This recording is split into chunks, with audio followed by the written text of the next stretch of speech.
네, 오늘 고린도후서 7장 8절에서 11절 말씀을 가지고 두 가지 근심이라는 제목으로 말씀을 나누러 가겠습니다. 미국의 유명한 배우인 톰 행크스 그리고 맥 라이언이 주연한 아주 오래된 영화입니다. 시애틀의 잠 못 드는 밤이라고 한국어로 이렇게 번역이 되었는데요. Sleepless in Seattle이라는 영화를 아마 여러분들 아실 것입니다. 여러분들 가운데 보신 분도 있겠지만 저는 개인적으로 영화는 보지 못했지만 제목이 특이해서 기억하고 있는 그런 영화입니다. 2015년도 슈퍼볼 결승전이 역대 슈퍼볼 결승전 가운데 가장 재미있었던 드라마틱했던 결승전이라고 이야기를 합니다. 저도 2015년도 그 경기를 TV를 통해서 봤습니다. 제가 특별히 응원하는 팀은 없었지만 슈퍼볼이기 때문에 같이 그때 가족들하고 같이 봤던 기억이 있습니다. 그때 결승전에 올라갔던 팀이 시애틀과 뉴 잉글랜드, 이 두 팀이 결승전을 벌였는데요. 경기가 다 끝나가는 중에 1야드를 넘어가지 못해서 결국 시애틀이 지고 말았습니다. 그 흐름상 시애틀이 거의 이긴 경기였습니다. 다 이기고 마지막 그 순간 1야드, 굉장히 짧은 거리입니다. 이것만 넘어가면 이제 슈퍼볼을 차지하게 되는 것인데, 그러면 이제 2년 연속 슈퍼볼 정상이 되는 것이었습니다. 그런데 시간도 이제 얼마 남지 않았는데 1야드를 앞에 두고 이 공을 상대 팀에게 인터셉트를 당하게 되었습니다. 공을 빼앗기고 그리고 경기가 끝이 나게 되었습니다. 그래서 시애틀이 2연패를 하지 못하고 준우승에 머무르게 되었는데요. 저는 개인적으로 시애틀을 응원하지도 않았고 또 패트리어트 그 팀도 제가 응원하지 않았습니다. 근데 그 경기를 보면서 참 진 팀이 억울하겠다, 굉장히 힘들겠다, 저 안타까워서 저 어떻게 하나 이렇게 했는데요. 그 다음날 이 경기가 끝나고 나서 그 다음날 스포츠 신문에 그 타이틀이 이렇게 실렸습니다. 이 스포츠 신문의 제목이 Sleepless in Seattle이라고, 시애틀에 잠 못 드는 밤이라고 이렇게 그날 스포츠 신문의 타이틀로 이렇게 신문에 나왔습니다. 제가 그걸 보면서 누군지 참 센스 있게 잘 표현을 했다고 이렇게 생각을 해보았습니다. 아마 그날 밤 시애틀에 있는 사람들은 그 경기를 보고 나서 잠을 아마 제대로 잔 사람이 없었을 것이다. 그 억울하고 분해서 그것을 넘어가지 못하고 지는 바람에 아마 두고두고 그 경기만 생각하면 잠이 오지 않을 정도로 참 어렵지 않았을까 이런 생각을 해보았습니다. 여러분들은 밤에 잘 주무십니까? 혹시 이 자리에 어젯밤에 제대로 잠을 못 주무시고 이렇게 나오신 분은 혹 우리 가운데 없으십니까? 밤에 잠을 자지 못하는 것만큼 괴로운 것은 없는 것 같습니다. 저는 밤에 잠을 잘 잡니다. 아주 잘 자는데요.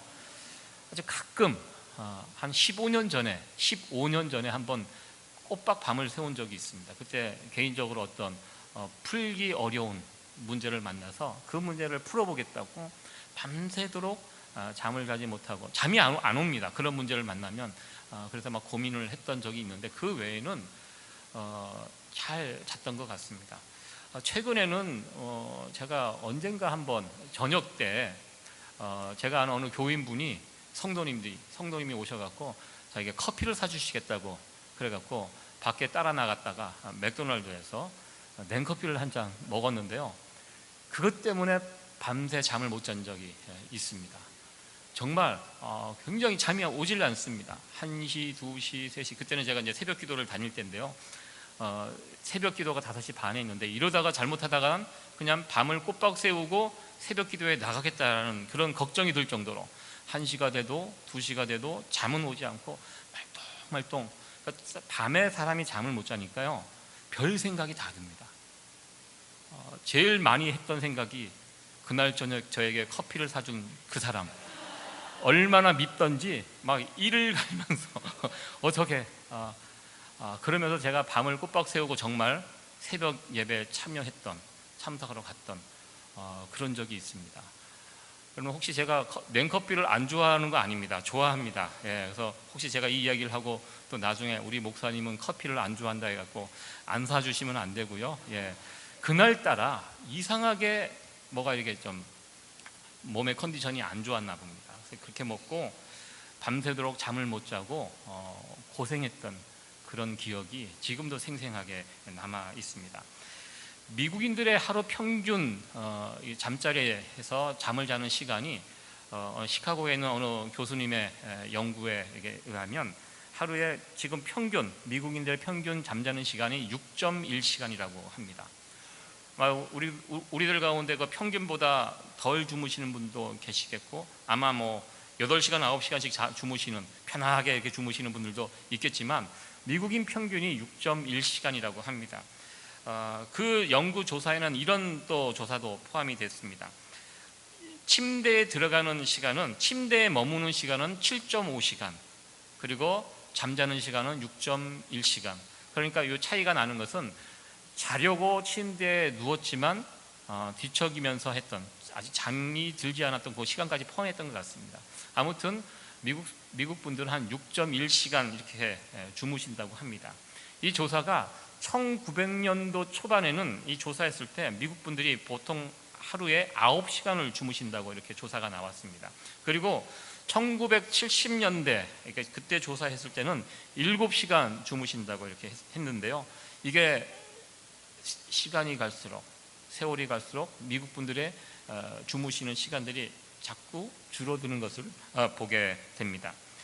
예전에 동물의 왕국에서 동물들이 잠자는 시간들을 비교한 것을 본 적이 있습니다. 사자나 호랑이 같은 경우는 정말 잠을 많이 잡니다. 두려운 게 없거든요. 그래서 자기가 먹이를 먹고 배가 부른 상태에는 하루 종일 그냥 들판에서 널브러져서 잔다고 합니다. 왜? 누가 잠자는 사자를 깨우겠습니까? 그냥 잡니다. 잠이 다 깰 때까지 자는데요. 그러나 약한 짐승들, 누군가에게 잡아먹힘 당할 그런 위험이 있는 짐승들, 특히 노루나 사슴, 기린, 여러 가지 힘이 없는 짐승들은 하루 평균 2시간 내지 3시간을 잔다고 합니다. 잠도 서서 자고요. 깊이 잠들지 못합니다. 혹시 뭐 이상한 소리만 나도 팍 깨서, 왜냐하면 위험을 당할 수 있기 때문에. 그래서 늘 긴장의 끈을 놓치지 않고 그렇게 잔다고 합니다. 만물의 영장인 인간이 이 잠자는 시간이 자꾸 줄어들고 있습니다. 무엇을 말하고 있습니까? 우리가 살아가는 이 세상이 쉬운 세상이 아니라는 것입니다. 우리들을 편하게 잠들지 못하게 하는 많은 일들이 우리들 가운데 있다는 그런 이야기입니다. 현대인들에게 있어서 잠을 자고 싶어도 잠들지 못하는 이 불면증, 이것 때문에 고생하시는 분들이 의외로 많이 계십니다. 물론 우리가 나이를 먹고 뭐 이제 갱년기가 시작이 되고 지나고 그러면 또 어르신들은 이제 잠이 조금씩 줄어듭니다. 그러나 그런 신체적인 변화와 함께 우리가 겪고 있는, 지금 붙들고 있는 이런저런 문제들 때문에 잠을 자지 못하고 이 불면증 때문에 고통당하는 사람들이 의외로 주변에 많이 있음을 보게 됩니다. 그래서 미국에서 가장 많이 팔리는 약이 신경안정제입니다. 수면제입니다. 1년에 1,500만 개가 팔린다고 합니다. 이게 하루에 1,500만 개가 팔리고요. 1년이면 500억 개가 팔립니다. 이 무게로 따지면 이 하루에 20톤 정도의 분량이 미국이 참 넓은 나라입니다. 여기서 소비가 되고 있다고 합니다.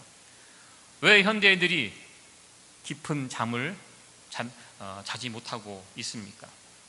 많은 근심되는 일들, 걱정거리들이 우리들 가운데 있기 때문입니다. 경제적인 문제, 건강 문제, 자식 문제, 부부간의 문제, 또 우리는 이렇게 교회를 다니는데요, 교회 문제, 이런저런 복잡한 문제들 때문에 그 문제들이 매일매일 우리를 괴롭히고 우리를 힘들게 하고, 그런 것 때문에 우리가 걱정과 근심에 빠져서 우리가 깊은 잠을 자지 못하고 있다는 것입니다. 오늘 본문의 내용 가운데 계속 반복되는 그 중심이 되는 단어가 있습니다. 바로 근심이라는 단어입니다. 오늘 이 본문은 짧은 본문인데요, 이 근심에 관해서 이야기하면서 두 종류의 근심을 이야기하고 있습니다. 고린도후서 7장 10절에 있는 말씀인데요, 여기 보면 근심이 나오는데 두 종류의 근심이 있는 것을 보게 됩니다. 하나님 뜻대로 하는 근심이 있고요, 세상 근심이 이렇게 있습니다. 세상 근심과 하나님 뜻대로 하는 근심, 이 두 가지 근심을 이야기하고 있습니다. 우리가 어떤 근심을 하느냐가 대단히 중요합니다. 오늘 성경 본문에 의하면 세상 근심은 사망을 이룬다고 이렇게 표현하고 있습니다. 그러나 하나님 뜻대로 하는 근심은 무엇입니까? 우리의 구원에 이르게 하는 회개를 이룬다고, 구원에 관련된 근심이 있고 사망을 이루는 근심이 있습니다. 우리가 어떤 근심에 매어 사느냐 굉장히 중요하다고 이렇게 볼 수가 있습니다. 세상 근심에 관해서는 제가 굳이 여기서 자세히 설명을 할 필요가 없을 것 같습니다. 이미 우리가 충분히 하고 있는 근심이기 때문입니다. 오늘은 우리가 살펴볼 것은 이 하나님 뜻대로 하는 이 근심에 대해서 함께 생각을 해보려고 합니다. 무엇이 하나님 뜻대로 하는 근심인지 말씀을 통해서 함께 살펴보기를 원합니다. 오늘 본문은 고린도 교회 성도들에게 사도 바울이 편지를 썼습니다. 이 고린도 교회가 어떤 교회냐면 사도 바울이 개척한 교회입니다. 개척해서 몇 년간 섬겼던 교회인데요, 사도 바울이 그 고린도 교회를 떠나서 다른 지역으로 갔습니다. 목회자는 교회를 떠나도 그 떠나온 교회로부터 이런저런 좋은 소식들을 듣기를 원합니다. 그런데 사도 바울은 이 고린도 교회를 떠나온 다음에 고린도 교회로부터 별로 좋지 못한 소식들을 듣게 되었습니다. 교회 안에 부도덕한 사건이 발생이 되었고 또 교회가 분쟁 가운데 있다는 이런 안타까운 소식을 사도 바울이 듣게 되었습니다. 이 소식을 듣고 사도 바울이 마음 아파했습니다. 그래서 사도 바울이 마음을 담아 이 고린도 교회에게 편지를 썼습니다. 여러분들도 알다시피 사도 바울은 굉장히 직선적인 사람입니다. 그리고 굉장히 뭐라 그럴까요? 이것저것 봐주지 않고 바로바로 이야기를 했는데요, 고린도 교회 성도들을 책망하는 그런 편지를 보내게 되었습니다. 이 책망하는 편지를 보내니까 사도 바울의 마음이 편치는 않았습니다. 그렇지만 전임자로서 이 고린도 교회를 생각했을 때 안타까운 마음으로 또 사랑하는 마음으로 이런저런 문제들을 지적하고 그것을 고칠 것을 권면하면서 책망의 편지를 보냈는데요, 이 책망의 편지를 고린도 교회 성도들이 받고 이들이 그 책망을 하는 사도 바울의 편지를 잘 받아들였습니다. 사도 바울의 마음을 잘 받아들여서 그들이 그 편지를 붙들고 고민하고 근심하면서 그들이 회개하였다는 것이 오늘 본문의 앞뒤에 있는 내용입니다. 그래서 그 사도 바울의 책망이 그 고린도 교회에 잘 적용이 되어서 그들이 다시 한번 주님을 향한 사모함이 나타나게 되었고 그들 가운데 문제가 있던 자들이 화해하고 그리고 다시 그 교회가 경건하게 온전하게 세워질 수 있었다는 것이 오늘 본문 앞뒤의 내용입니다. 사실 누군가를 책망한다는 것은 쉬운 일이 아닙니다. 저는 누군가의 아주 중요한 이야기를 전할 때는 전화로 잘 하지 않습니다. 여러분들도 전화를 해보셔서 아시겠지만 전화라는 것이 본심을 정확하게 표현하기 참 부족합니다. 그래서 이 전화를 하고 난 다음에 이상하게 본의 아니게 다르게 이야기가 전달이 돼서 또 낭패를 당하는 경우가 있습니다. 그래서 저는 아주 중요한 이야기 같으면 직접 만나서 서로 얼굴을 보고 눈을 보고 마음과 마음을 이렇게 나누는 그런 방식으로 이야기를 합니다. 그렇게 해야지만 오해가 없습니다. 특별히 오늘 사도 바울은 이 책망의 글을 편지라는 형식을 통해서 고린도 교회에 이렇게 전해 주었는데요, 이게 굉장히 쉽지 않았었던 그런 모습이었다고 생각을 먼저 해봅니다. 그러나 놀랍게도 이 고린도 교회 성도들은 사도 바울의 이 책망의 편지를 잘 받아들였습니다. 참 여기에도 참 귀한 모습이 있는 것이 아닌가 이렇게 생각을 해봅니다.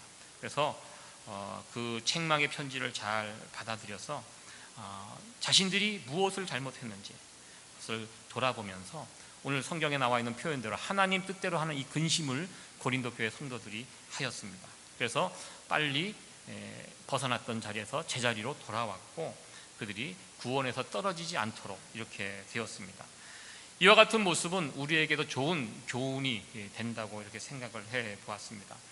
우리는 하나님 말씀을 들을 때 좋은 말씀, 내 귀에 들리는 달달한 그런 말씀을 듣는 것을 선호합니다. 좋아합니다. 그러나 좀 불편한 말씀, 나를 힘들게 하는 말씀, 권면하는 말씀을 듣는 것은 참 쉽지 않은 것을 보게 됩니다. 특별히 이 부분은 우리 목회자들 책임도 있는 것 같습니다. 목회자들이 어딜 가서 이렇게 좀 권면하는, 책망하는 이런 말씀을 잘 전하지 않습니다. 전하면 서로 관계가 깨어지고 힘들어지는 것을 알기 때문에 그냥 좋은 이야기, 복된 이야기, 귀에 즐거운 이야기들을 주로 전했던 것 같습니다. 이 부분도 참 좀 부족함이 있는 것이 아닌가 이렇게 생각이 됩니다.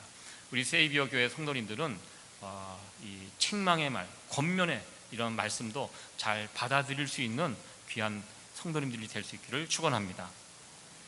이거 봐요. 벌써 아멘 소리가 적지 않습니까? 네. 그런데요, 여러분들 함부로 책망하고 권면하면 안 됩니다. 그것도 단계가 있습니다. 친한 관계에서는 권면하고 충고할 수 있습니다. 왜냐하면 그 충고를 들을 때 저 사람이 나를 위해서, 나를 사랑해서 해주는 충고고 책망인 걸 알기 때문입니다. 근데 관계가 이 어설픈 상태에서 막 충고하고 하면 이게 상처가 됩니다. 당신이 나를 언제 알았다고 이렇게 반응을 합니다. 그렇기 때문에 여러분 가운데서도 제 오늘 설교를 듣고 아무나 찾아가서 충고하고 이렇게 책망하고 그러면 큰일 납니다.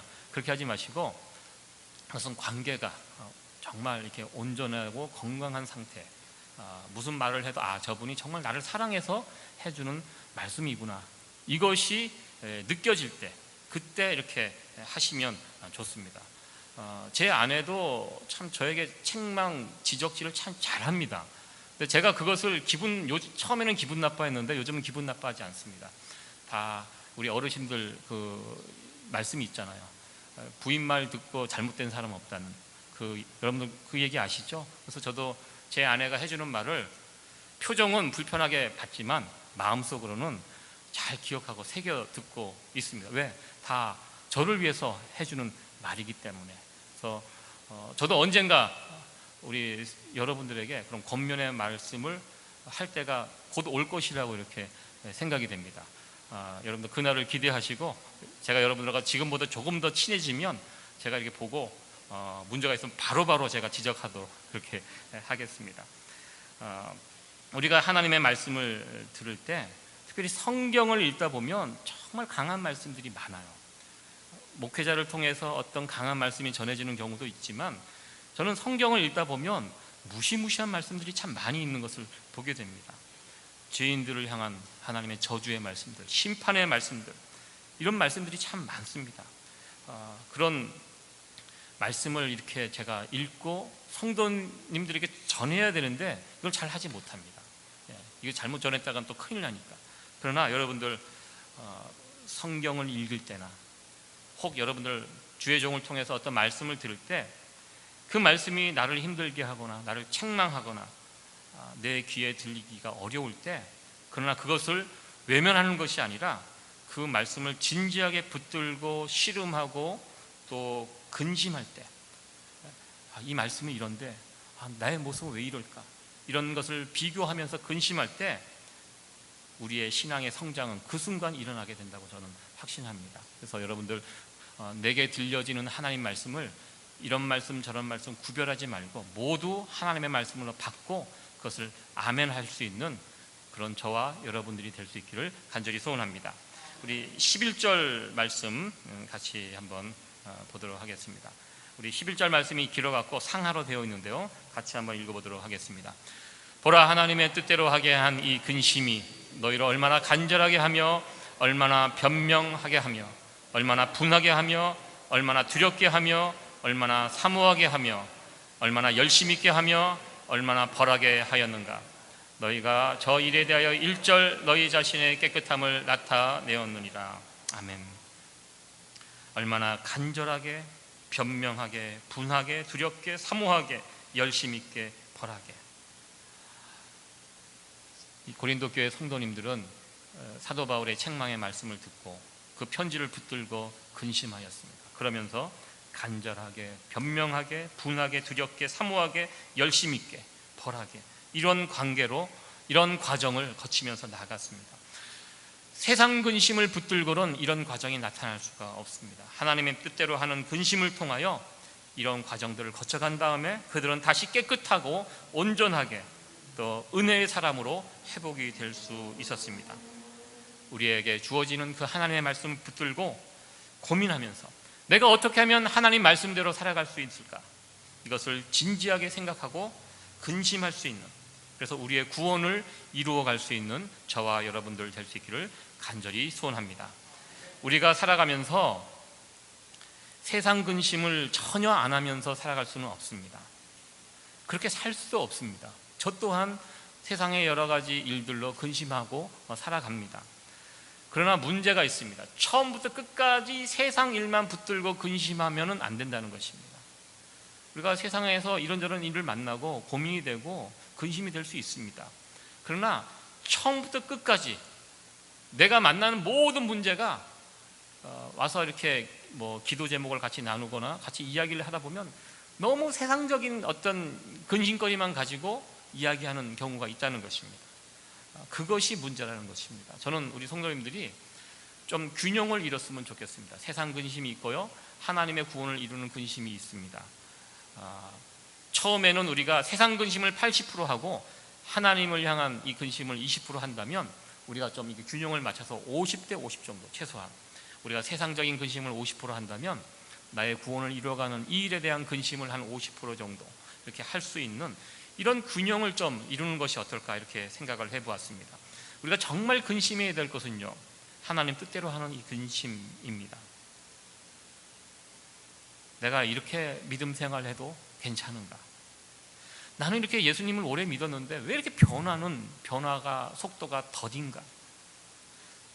내가 예수님 말씀 그리고 예배에 참여하고 신앙생활 이렇게 오래 했는데 아직도 여전히 내 가운데 남아있는 이 쓴뿌리들, 이게 왜 이렇게 해결이 안 되는가? 이런 것에 대해서 애통하며 근심하며 하나님 앞에 나아갈 수 있어야 된다는 것입니다. 우리가 가지고 있는 이 두 가지 근심 가운데 세상 근심을 조금씩 줄여나가시고 하나님 뜻대로 하는 우리의 구원을 이루어가는 이 근심을 점점 더 늘려갈 수 있는 그런 저와 여러분들이 될 수 있기를 간절히 소원합니다. 세상 근심을 붙잡고 살아가는 사람, 그리고 하나님 뜻대로 하는 이 근심을 붙잡고 살아가는 사람, 결과가 다르다는 것입니다. 디모데후서 1장 7절 말씀 우리 같이 한번 읽어보도록 하겠습니다. 하나님이 우리에게 주시는 것은 두려워하는 마음이 아니요 오직 능력과 사랑과 근신하는 마음이니. 여기 보면 두려워하는 마음이라는 표현이 나옵니다. 하나님은 우리에게 두려운 마음을 주는 것이 아니요 능력과 사랑과 근신하는 마음, 이것이 하나님이 우리에게 주시는 마음이라고 이렇게 말씀하고 있습니다. 마귀가 우리에게 주는 것은 두려움입니다. 우리가 마귀가요 어떻게 하냐면 마귀가 우리에게 와서 우리의 과거를 보여줍니다. 우리의 못난 과거를 보여줍니다. 너 옛날에 이렇게 살았지? 너 아무것도 아니야. 너 옛날에 그랬잖아. 그러면서 우리의 의욕을 꺾어버립니다. 마귀가 하는 짓이 그것입니다. 우리의 과거를 보여주고, 그리고 여러분 점치는 사람들 하는 짓이 그런 짓입니다. 저는 한 번도 가본 적이 없지만요, 그 점치는 분들 얘기 들어보면 그렇습니다. 가서 앉으면 그 사람의 과거를 점쟁이가 이야기합니다. 너 옛날에 그런 일이 있었지? 정말 귀신같이 맞추면서 그 사람을 꼼짝달싹 못하게 합니다. 두려움에 빠지게 합니다. 사단은 우리에게 두려움을 줍니다. 실망하게 하고 너는 아무것도 아니다, 이런 생각을 품게 합니다. 그러나 우리 성령 하나님은 그렇지 않다는 것입니다. 우리 성령 하나님은 우리의 과거를 보여주는 것이 아니라 우리의 미래를 보여주십니다. 내가 예수님으로 인해서 어떻게 변화될지 그 미래의 모습들, 그 모습들을 기대하며 바라볼 수 있도록 우리를 인도하시는 분이 성령 하나님이십니다. 그래서 우리는 성령 하나님, 우리가 하나님의 말씀을 붙들고 하나님을 향해서 근심하며 나갈 때 하나님, 우리 마음이 달라진다는 것입니다. 마귀가 주는 마음은 두려움인데요, 이 두려움이 사라지고 우리 가운데 하나님을 향한 기대감과 또 하나님이 부어주신 사랑의 마음이 우리 가운데 가득 차게 된다는 것입니다. 여러분들, 세상 문제를 붙잡고 하루 종일 이게 묵상하면서 살았던 사람과 하나님의 말씀을 붙잡고 하루 종일 묵상한 사람의 결과가 달라요. 완전히 다릅니다. 저도 예전에 아침에 일어나면서 제가 풀어가야 할 세상의 여러 가지 문제들 때문에 좀 고민한 적이 있습니다. 그래서 그 문제를 붙잡고 하루 종일 이거 어떻게 하면 좋냐, 이거 어떻게 해결하지, 이렇게 저렇게 머리를 쓰고 고민하고 막 걱정하고 막 그랬었는데요. 그리고 밤에 잠자리에 들려고 침대에 딱 누웠는데 제 마음이 두려움으로 가득 차는 것을 느꼈어요. 세상 문제 붙들고 고민하면 결과가 무엇이냐? 두려움이라는 것이죠. 어떻게 하면 좋아? 그래서 자꾸 안 좋은 쪽만 자꾸 생각이 나고 잘 안 되는 쪽만 자꾸 생각이 나요. 하루 종일 세상 문제 붙잡고 묵상한 결과가 그것입니다. 제가 가끔 이게 가게 신방, 예전에 어느 가게 신방을 이렇게 갔었는데요, 그분이 그러시더라고요. 그분이 감정의 기복이 굉장히 심해요. 가게가 조금만 잘 돼도 막 즐거워하시고, 그러다가 조금만 손님이 안 들어오면 이거 어떻게 하면 좋아? 이거 손님이 안 들어오면 이거 다음 달 가게세 이거 낼 수가 있나? 막 그러면서 또 이렇게 쭉 가라앉으시고, 이 두려움이 또 이렇게 쫙 들어오는 것을 보게 됩니다. 참 우리가 그렇게 살지 않습니까? 이민 생활하면서 조그만 일에 두려워하고 걱정하고 거기에 끌려가는 그런 모습이 우리 가운데 있다는 것입니다. 그러나 하나님의 말씀을 내가 하루 종일 붙들고 묵상하고 그 말씀을 근심하면서 이렇게 지내면요, 달라집니다. 하루만 해도 달라집니다. 제가 이제 목회자로서 설교를 해야 되지 않습니까? 그래서 제가 설교를 하기 위해서 아침에 일어나서 설교 본문을 이렇게 읽고 성경 말씀을 딱 제 마음에 이렇게 새겨두고, 그리고 이제 하루 일과를 시작을 합니다. 어디를 가나 그 말씀을 계속 생각하고 있습니다. 운전을 해도 그 말씀을 생각하면서 운전하고, 사람을 만나서 이야기는 하지만 제 머릿속에는 다음번에 할 그 설교 말씀을 생각하면서 계속 묵상하고 또 곱씹고 다시 생각하고 이렇게 시간을 보냈습니다. 그리고 밤이 돼서 자려고 침대에 딱 누웠는데요, 제 마음이 달라져요. 세상 문제 붙들고 하루 종일 씨름했던 날과 하나님 말씀을 붙들고 하루 종일 씨름했던 날이 제 마음이 달라져요. 무엇이? 제 마음이 하나님을 향한 기대감으로 가득 차 있는 것을 보게 됩니다. 빨리 그 설교 시간이 빨리 다가왔으면 좋겠어요. 빨리. 그래서 그 시간에 내가 받은 은혜를 전하고 싶은, 그러니까 하나님의 말씀을 묵상하고 살아가는 사람과 세상 문제를 붙들고 묵상하고 살아가는 사람이 다르다는 것입니다. 여러분들, 세상 문제는 조금만 고민하시고 하나님의 구원을 이루어가는 이 문제를 좀 더 여러분 삶 가운데 더 많이 붙들고 더 많이 고민하시고 더 많이 근심하시면서 살아가실 수 있는 그런 저와 여러분들이 될 수 있기를 간절히 소원합니다. 마지막으로 우리가 이 세상 일에 근심을 하지 않아도 되는 이유, 그 이유에 대해서 마지막으로 살펴보고 말씀을 마치도록 하겠습니다. 디모데후서 1장 8절 말씀입니다. 7절 말씀은 우리가 조금 전에 말씀을 봤는데요, 8절 말씀 같이 한번 읽어보도록 하겠습니다. 복음을 부끄러워하지 말고 복음과 함께 고난을 받으라. 사도 바울이 디모데에게, 영적인 아들 디모데에게 권면하는 말씀입니다. 복음을 부끄러워하지 말고 복음과 함께 고난을 받으라. 디모데는 이제 젊은 목회자입니다. 젊은 목회자로서 교회를 섬겨가야 할 사람입니다. 젊기 때문에, 경험이 적기 때문에 그래서 좀 두려움도 아마 있었을 것이라고 생각이 됩니다. 그런 디모데에게 영적 아버지인 바울이 권면의 말씀을 하고 있습니다. 고난을, 복음과 함께 고난받는 것을 두려워하지 말라고, 담대하게 복음을 증거하라는 이렇게 권면의 말씀을 하고 있습니다. 사실 이런 말을 하고 있는 사람은 사도 바울은 지금 감옥에 갇혀 있는 사람입니다. 디모데는 감옥 밖에서 세상에서 생활하고 있었던 사람입니다. 사실 두려워해야 할 사람은 사도 바울입니다. 이 감옥에서 언제 죽을지 모르는 이 감옥에 갇혀 있는데요, 그러나 사도 바울 가운데는, 사도 바울 모습 속에는 두려움은 없습니다. 오히려 밖에 있는 디모데를 염려하면서 그런 디모데에게 용기를 북돋아주고 있는 사도 바울의 모습을 보게 됩니다. 이런 사도 바울의 모습이 어디에서 나왔습니까? 사도 바울은 확신이 있었습니다. 지금 나와 하나님이 함께 하신다, 앞으로도 함께 하실 것이다라는 이 부분에 사도 바울은 분명한 확신을 가지고 있었습니다. 언제나 용기는요, 확신 가운데 나오게 되어 있습니다. 제가 고등학교 때 같은 반이었던 친구 오민수라는 친구가 있었습니다.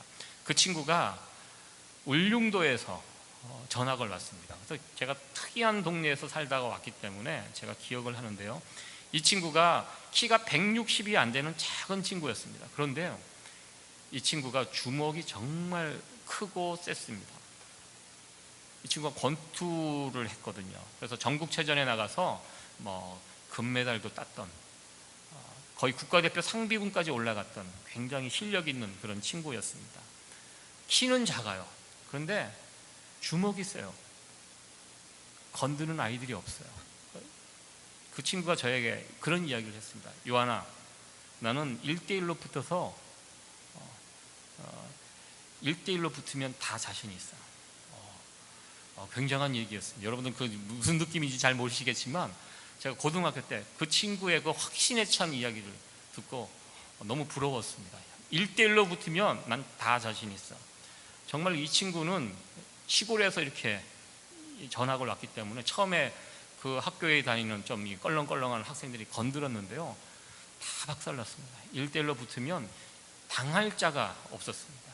그래서 제가 그 친구하고 친하게 지냈습니다. 그래서 제가 그 친구하고 친하니까 저 또한 건드리는 사람이 없더라고요. 그래서 고등학교 다니는 동안 항상 이게 친하게 지냈던 그런 기억이 있습니다. 그 친구는요, 자기 주먹을 믿어요. 그래서 담대해요. 누구 앞에 가서도 이게 기죽지 않고요, 고개 빳빳이 들고 자기 할 얘기 다 하고 그렇게 살았던 그 친구입니다. 지금도 그 친구의 모습이 생각이 됩니다. 믿는 구석이 있으면요, 담대해집니다. 두려움이 없어집니다. 여러분들은 무엇을 믿고, 여러분들의 믿는 구석은 무엇입니까? 오민수라는 친구처럼 여러분들 주먹을, 지금까지 아직도 주먹을 믿고 사시는 분이 계십니까? 혹시 여러분들이 가지고 있는 물질입니까? 여러분들의 건강을 믿고 사십니까? 우리들의 믿는 구석이 무엇입니까? 저와 여러분들의 믿는 구석이 무엇입니까? 하나님입니다. 우리 하나님, 우리의 모든 것 되시는 그 하나님, 하나님을 믿고 나의 믿는 구석이 하나님이다, 이 확신이 있는 사람은요, 두려움 없이 살아갈 수 있다는 것입니다. 주먹을 믿는 사람은요, 자기보다 더 큰 주먹이 나타나면 그 앞에서 머리를 숙일 수밖에 없고 다시 두려움이 찾아올 수밖에 없습니다. 물질을 믿고 살아가는 사람들, 언젠가 그 물질이 다 날아가면요, 또 아무것도 아닌 사람이 될 수밖에 없습니다. 그러나 언제나 변함없으신 그 하나님, 우리의 모든 것 되시는 하나님, 그 하나님을 붙들고 믿고 살아가는 사람들은요, 언제나 이 세상에서 당당하게 두려움 없이 살아갈 수 있다는 것입니다. 우리의 모든 것 되시는 그 하나님을 더욱더 붙들고 믿으며 살아갈 수 있는 저와 여러분들 될 수 있기를 간절히 소원합니다. 말씀을 마치도록 하겠습니다. 여러분들은 오늘 이 자리에 어떤 걱정과 근심을 가지고 이 자리에 나오셨습니까? 우리들을 지금 둘러싸고 있는 이런저런 문제들 때문에 우리는 쉽게 걱정하고 불안해하고 더 나아가 두려워할 수 있습니다. 오늘 말씀에서 세상 걱정은 결국 사망을 이룬다는 이 말씀, 여러분들 꼭 기억했으면 좋겠습니다. 우리가 너무 세상 일에 걱정하며 살지 않았으면 좋겠습니다. 오히려 하나님 뜻대로 하는 이 근심, 우리의 구원을 이루어가는 이 근심을 더 많이 할 수 있는 그런 저와 여러분들이 될 수 있기를 간절히 소원합니다. 마귀는 언제나 우리에게 두려운 마음을 줍니다. 마귀가 노리는 것이 그것입니다. 우리를 두려워하게 하는 것입니다. 그러나 성령 하나님은 우리 가운데 이 두려움을 물리치게 하시고 하나님을 향한 기대감을 가지고 우리의 변화된 미래를 바라볼 수 있도록 우리를 인도하시는 분이 성령 하나님이십니다. 항상 우리가 마귀에 끌려다니는 것이 아니라, 그래서 두려움에 빠져서 거기에 끌려다니는 인생이 아니라 성령 하나님에 끌려다니는 인생. 그래서 우리의 빛나는 미래를 바라보고 또 하나님과 함께 변화될 우리의 미래의 소망의 모습들을 바라보면서 살아갈 수 있는 그런 저와 여러분들이 될 수 있기를 간절히 소원합니다.